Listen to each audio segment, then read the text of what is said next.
আসসালামু আলাইকুম সুপ্রিয় শিক্ষার্থী বন্ধুরা, আশা করি সবাই ভালো আছো। আমিও তোমাদের দোয়ায় ভালো আছি। আজকে আমি তোমাদের সামনে নবম দশম শ্রেণীর রসায়নের পঞ্চম অধ্যায় একটা ছোট্ট একটা টপিক নিয়ে হাজির হয়েছি। রসায়ন এর সবচেয়ে গুরুত্বপূর্ণ একটা বিষয়, সেটা হচ্ছে রাসায়নিক বন্ধন।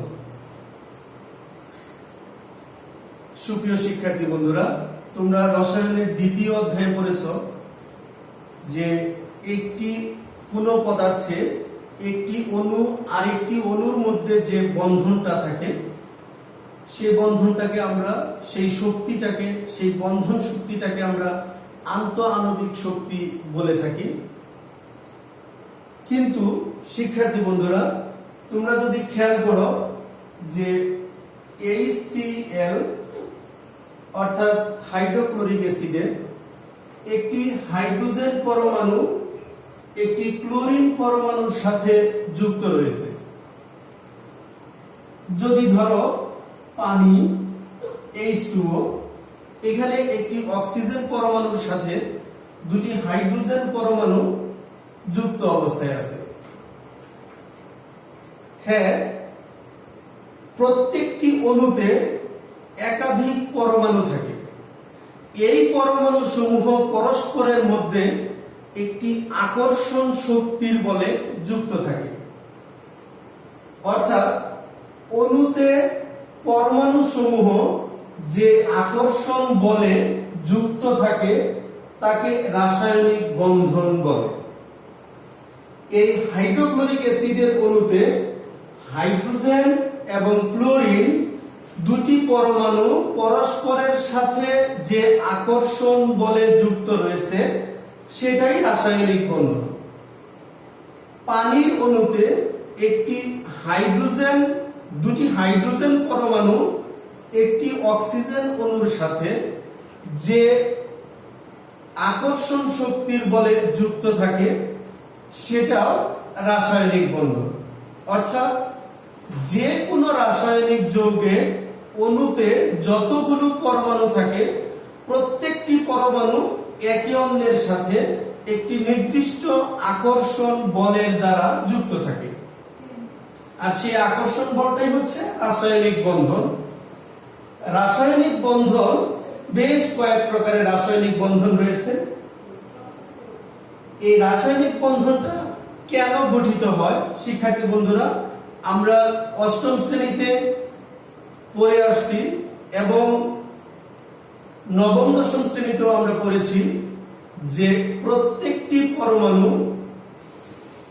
নিষ্ক্রিয় গ্যাসের ইলেকট্রন বিন্যাস অর্জন করতে চায়। অর্থাৎ সর্বশেষ শক্তি স্তরে 8টি ইলেকট্রন দ্বারা অষ্টক পূরণ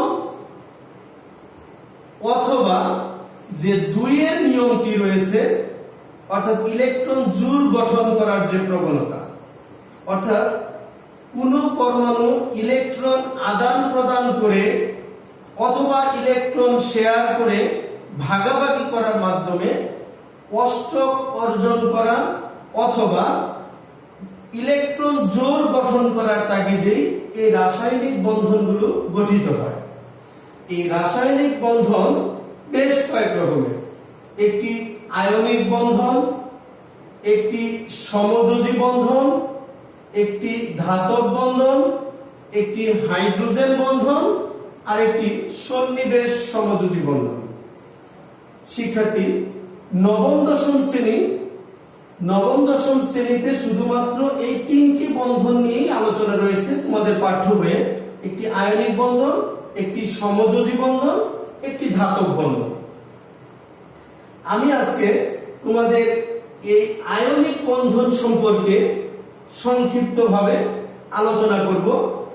আশা করি তোমরা মনোযোগ সহকারে এই আয়নিক বন্ধন কিভাবে গঠিত হয়, আয়নিক বন্ধন দ্বারা গঠিত যৌগ সমূহের বৈশিষ্ট্য কেমন হবে, এই ক্যালসিয়াম ক্লোরাইড একটি আয়নিক যৌগ, এটি কিভাবে পানিতে দ্রবীভূত হবে, ম্যাগনেসিয়াম ক্লোরাইড একটি আয়নিক যৌগ, এটি কিভাবে বিদ্যুৎ পরিবহন করবে, এই বিষয়গুলো নিয়ে আজকে তোমাদের সামনে আমি আলোচনা করব। তো প্রথমে আসো, আয়নিক বন্ধন এই জিনিসটা কি?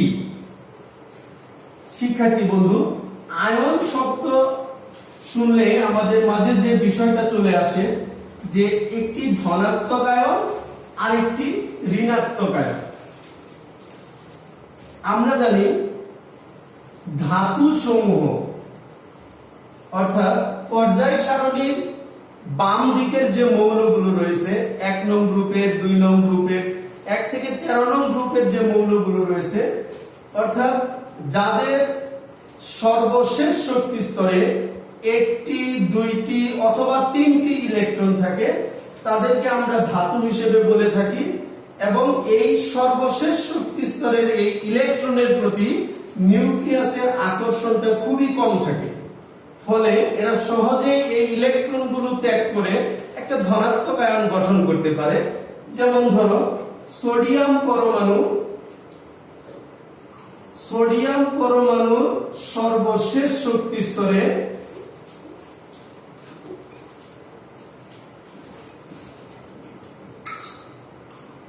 একটি মাত্র ইলেকট্রন রয়েছে, সেই একটি মাত্র ইলেকট্রনের প্রতি এই নিউক্লিয়াসের আকর্ষণটা খুবই কম, ফলে সে একটি ইলেকট্রন ত্যাগ করে ধনাত্মক আয়ন গঠন করে।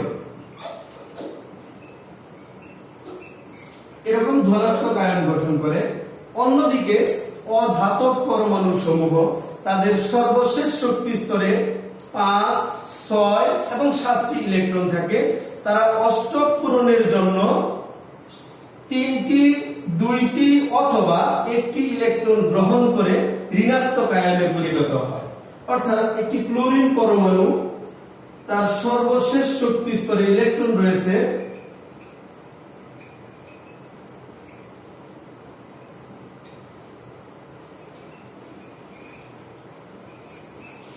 সর্বশেষ শক্তি স্তরে ইলেকট্রন রয়েছে 7টি।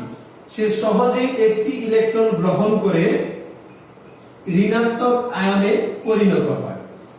শিক্ষার্থী, এই একটি ধনাত্মক আয়ন এবং একটি ঋণাত্মক আয়ন, তাদের মধ্যবর্তী একটি স্থির বৈদ্যুতিক আকর্ষণ বল কাজ করে, যেটাকে আমরা ইলেকট্রোস্ট্যাটিক বল বলে থাকি। সেই ইলেকট্রোস্ট্যাটিক বল বা স্থির বৈদ্যুতিক আকর্ষণ বলের দ্বারা এই ধনাত্মক এবং ঋণাত্মক আয়ন যুক্ত হয়ে এক ধরনের যৌগ গঠন করে। আর এই ধনাত্মক ঋণাত্মক আয়নের দ্বারা যে বন্ধনটা সৃষ্টি হয়, সেটাই হচ্ছে আয়নিক বন্ধন। অর্থাৎ একটি ধাতব পরমাণু এবং একটি অধাতব পরমাণু ইলেকট্রন আদান প্রদানের মাধ্যমে যে আয়ন সৃষ্টি করে, এই আয়নের মাঝে যে আকর্ষণ বলটা সৃষ্টি হয়, যার ফলে এরা যুক্ত হয়ে একটি যৌগ গঠন করতে পারে, সেই আকর্ষণ বলকে বলা হয় আয়নিক বন্ধন। এই হচ্ছে আয়নিক বন্ধন। এই আয়নিক বন্ধনটা কিভাবে গঠিত হয় দেখো।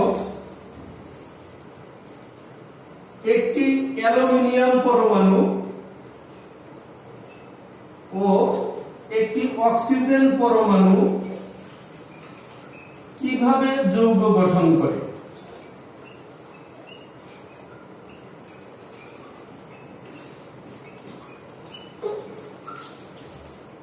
কিভাবে যৌগ গঠন করে।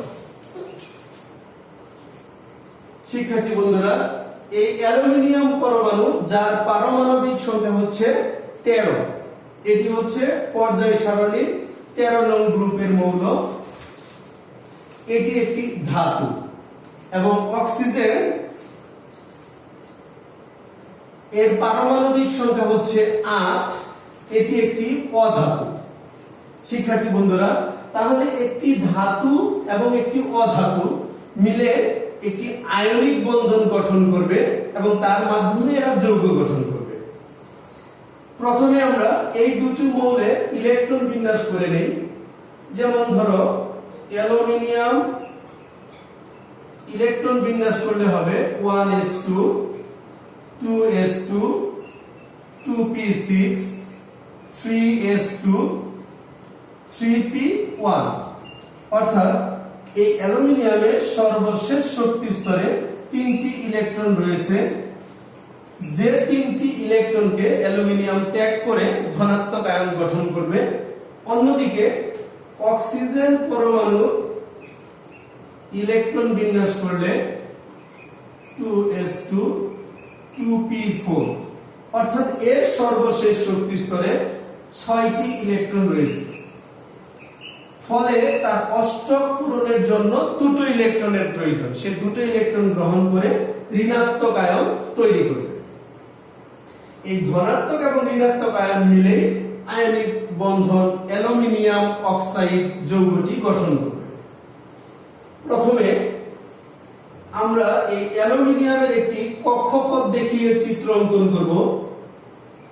এটা হচ্ছে অ্যালুমিনিয়ামের একটি নিউক্লিয়াস, যার প্রথম কক্ষপথে দুটো ইলেকট্রন রয়েছে, দ্বিতীয় কক্ষপথে যথারীতি 8টি ইলেকট্রন রয়েছে,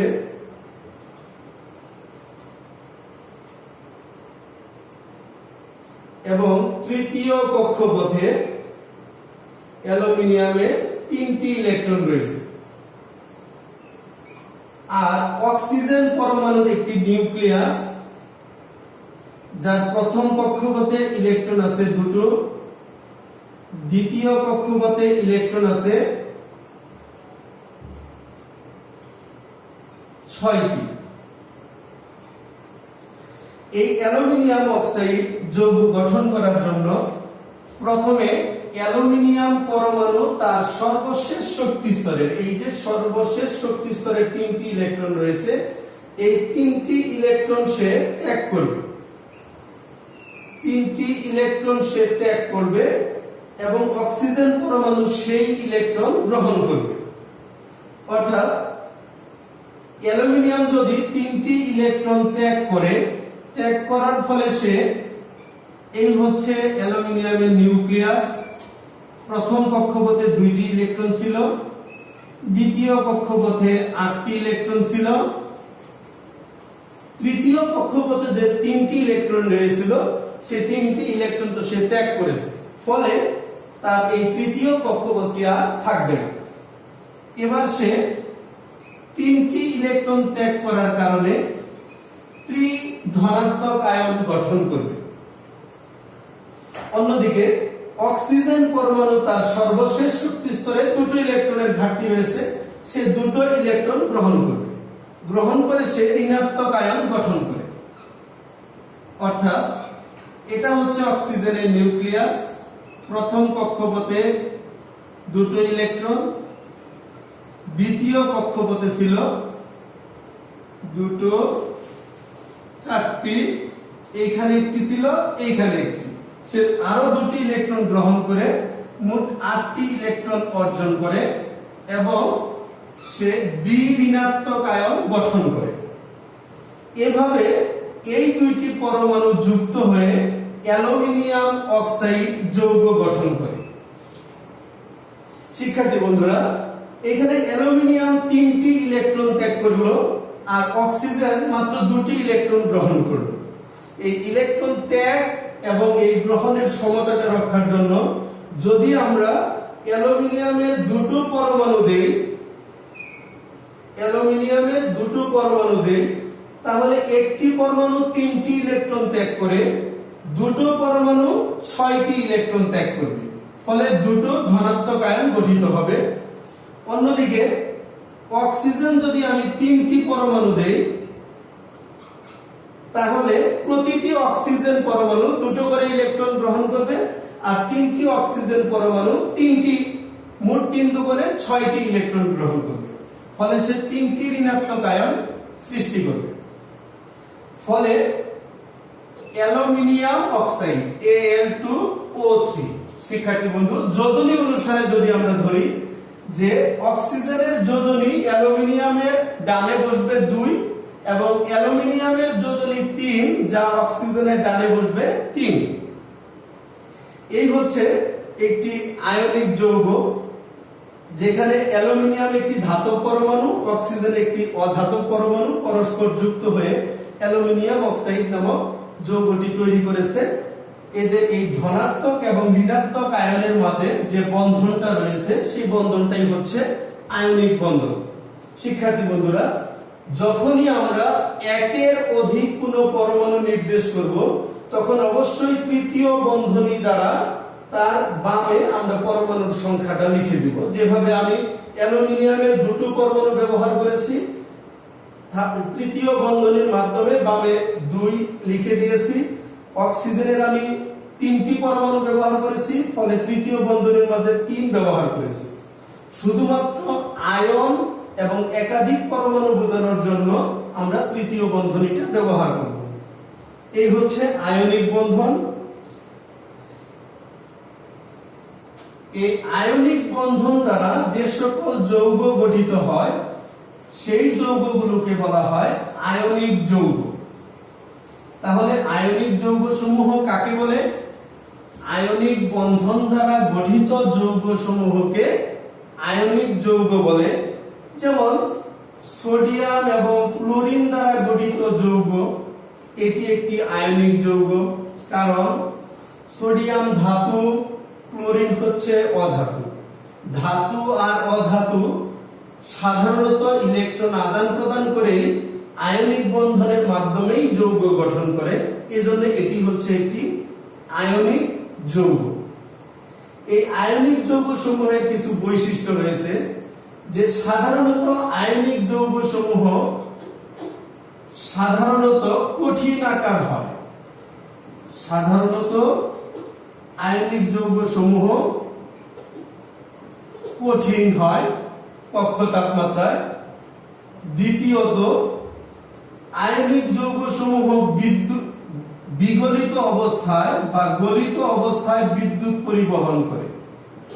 অবস্থায় বিদ্যুৎ পরিবহন করে।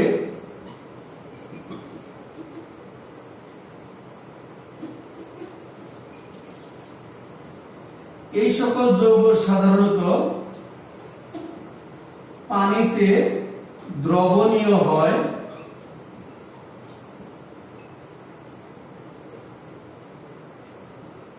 এদের মধ্যবর্তী অণুসমূহের এত আকর্ষণ শক্তি, যার কারণে এদের গলনাঙ্ক এবং স্ফুটনাঙ্ক অনেক উচ্চ হয়। গলনাঙ্ক ও স্ফুটনাঙ্ক অনেক বেশি।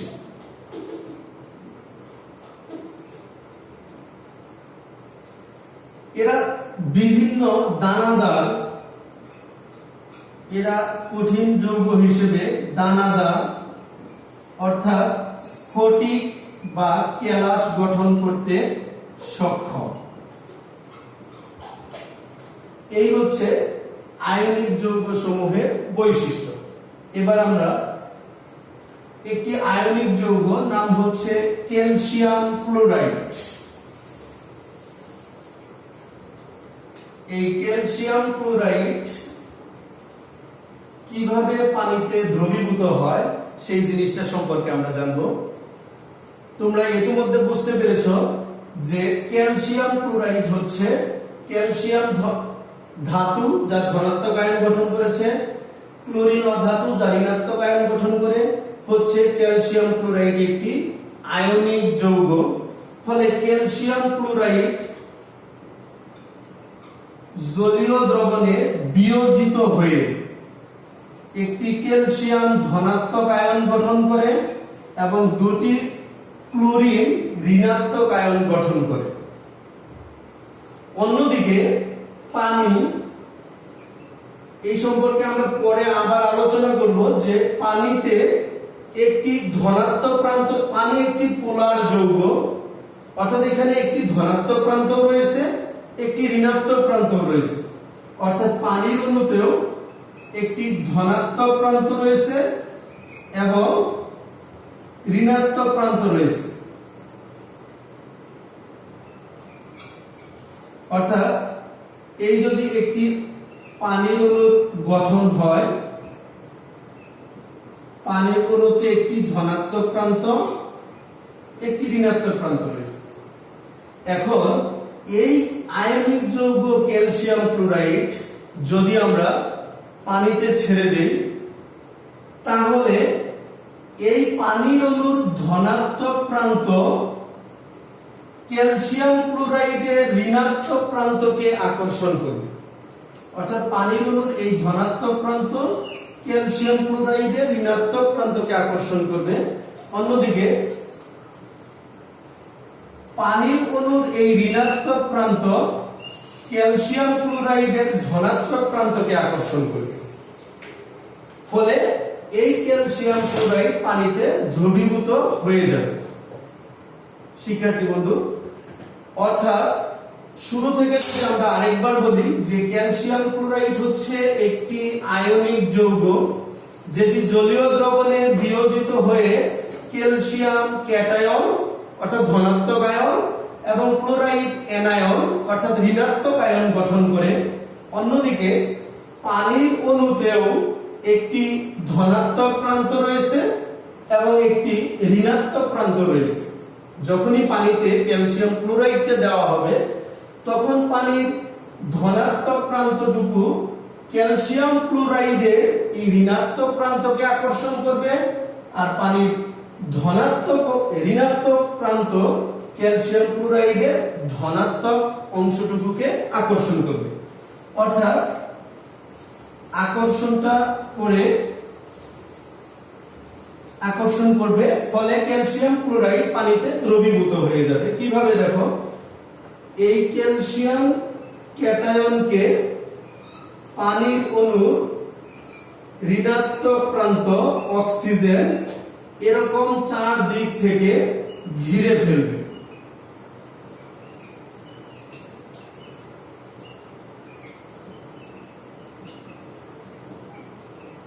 এরকম চার দিক থেকে এটি ঘিরে ফেলবে। এটা ধনাত্মক, এটাও ধনাত্মক, ধনাত্মক প্রান্ত বিকর্ষিত হয়ে দূরে থাকবে,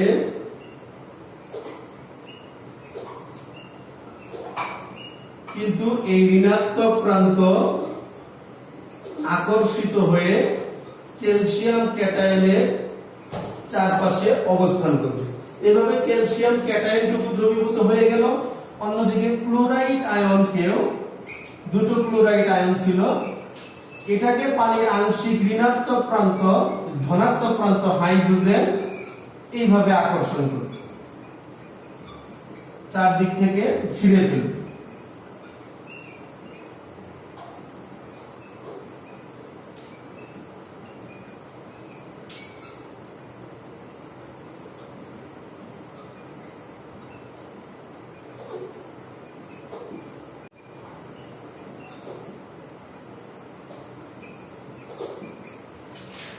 এভাবে ক্লোরাইড আয়নকে ধনাত্মক প্রান্ত আকর্ষণ করবে এবং ক্যালসিয়াম ক্যাটায়ন ধনাত্মক আয়নকে পানির ঋণাত্মক প্রান্ত আকর্ষণ করে পানিতে ক্যালসিয়াম ক্লোরাইডটা দ্রবীভূত হয়ে যাবে। এবার আসো ম্যাগনেসিয়াম ক্লোরাইড, এটি আরেকটি আয়নিক যৌগ। এই আয়নিক যৌগটি কিভাবে বিদ্যুৎ পরিবহন করে?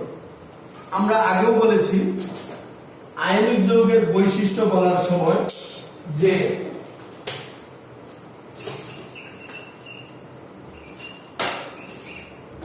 ম্যাগনেসিয়াম ক্লোরাইড একটি আয়নিক যৌগ। আয়নিক যৌগের বৈশিষ্ট্যগুলোর মধ্যে আমরা বলেছিলাম যে এরা কঠিন অবস্থায় বিদ্যুৎ পরিবহন করে না, কিন্তু গলিত বা বিগলিত অবস্থায় এরা বিদ্যুৎ পরিবহন করে। এই ম্যাগনেসিয়াম ক্লোরাইড একটি আয়নিক যৌগ, কারণ ম্যাগনেসিয়াম যৌগ গঠনের সময় ম্যাগনেসিয়াম দুটো ইলেকট্রন ত্যাগ করে ধনাত্মক আয়ন গঠন করেছিল এবং সেই দুটো ইলেকট্রন দুটি ক্লোরিন পরমাণু গ্রহণ করে দুটো ঋণাত্মক আয়ন গঠন করেছিল। এই ধনাত্মক এবং ঋণাত্মক আয়ন পরস্পর যুক্ত হয়েই কিন্তু এই ম্যাগনেসিয়াম ক্লোরাইড গঠিত হয়েছে, অর্থাৎ এটি একটি আয়নিক যৌগ।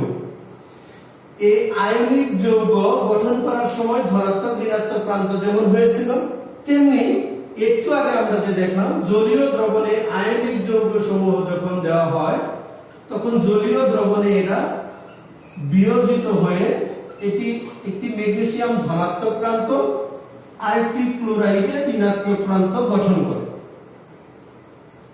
একটি ধনাত্মক প্রান্ত গঠন করলো আর একটি ঋণাত্মক প্রান্ত গঠন করলো।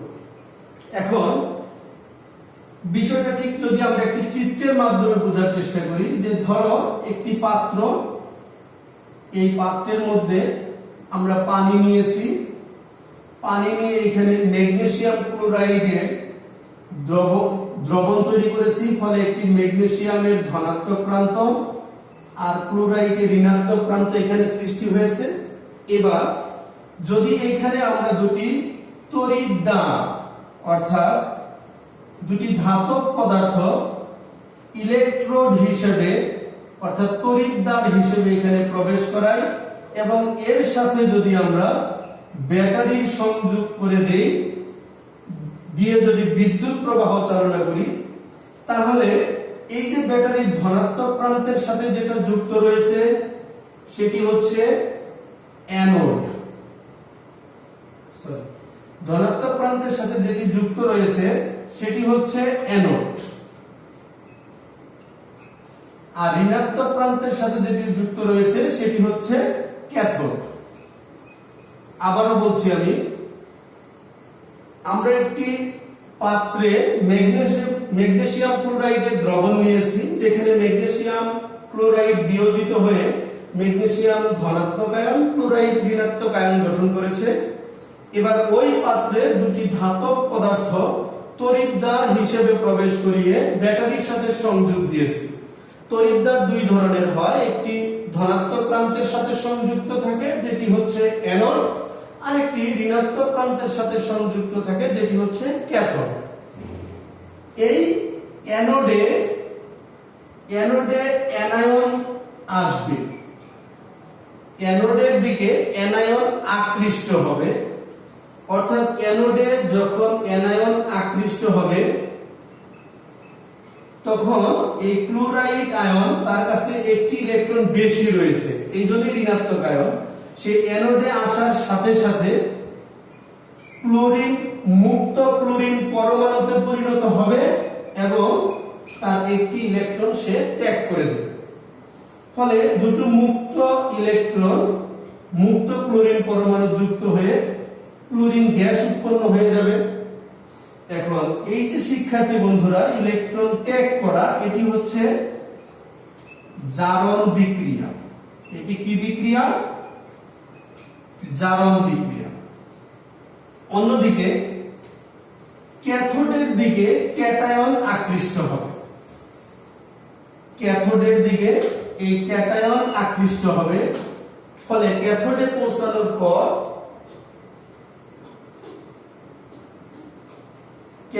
পৌঁছানোর পর এই ম্যাগনেসিয়াম ক্যাটায়ন দুটো ইলেকট্রন গ্রহণ করে ম্যাগনেসিয়ামের মুক্ত ধাতুতে পরিণত হবে।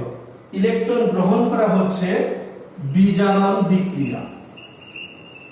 আর আমরা জানি জারণ বিজারণ বিক্রিয়া সম্পন্ন হলে বিদ্যুৎ পরিবহন সম্ভব হয়।